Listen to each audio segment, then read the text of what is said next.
My name is Will McMorran, and my media article was called "We Translated the Marquis de Sade's Most Obscene Work, Here's How." So the author I've been working on for the last couple of years is the Marquis de Sade, and my most recent project was to translate his most extreme work, The 120 Days of Sodom, and I did that with my colleague in Durham, Thomas Wynne. And the article is about the problems we had, the challenges we faced, translating all the rude words in the Marquis de Sade's novel from French into English. The article was first published in The Conversation, and then it was reprinted in several other outlets, including The Independent, the Daily Mail, and various news websites around the world. The article allowed us to bring our research to a really broad audience for the first time, and it provided a platform for all sorts of debate about obscenity, about translation, and about the Marquis de Sade's place in British culture. So one thing that it has brought is a sense of, I've found out what hundreds of readers think in a way that I could never have done in my own research. And there was no shortage of people trying out rude words on me.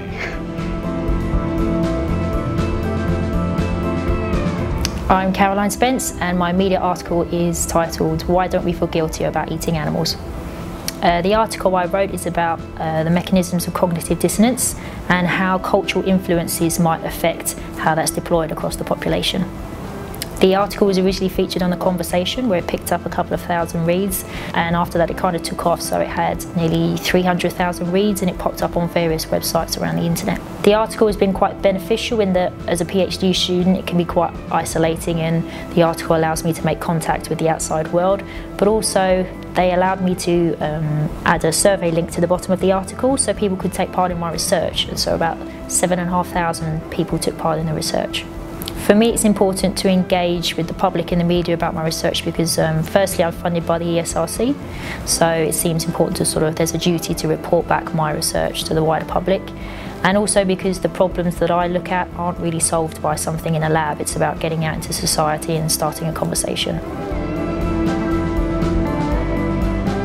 My name's Jess Potter, and my media relations article is about tuberculosis. So tuberculosis is the leading cause of death from infectious disease worldwide.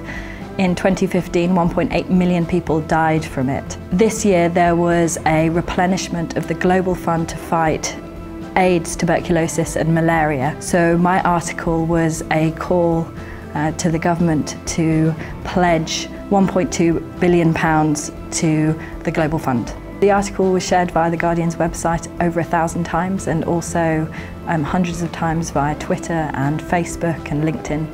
Not long after it was published, Priti Patel announced that the UK government were going to donate £1.1 billion to the Global Fund.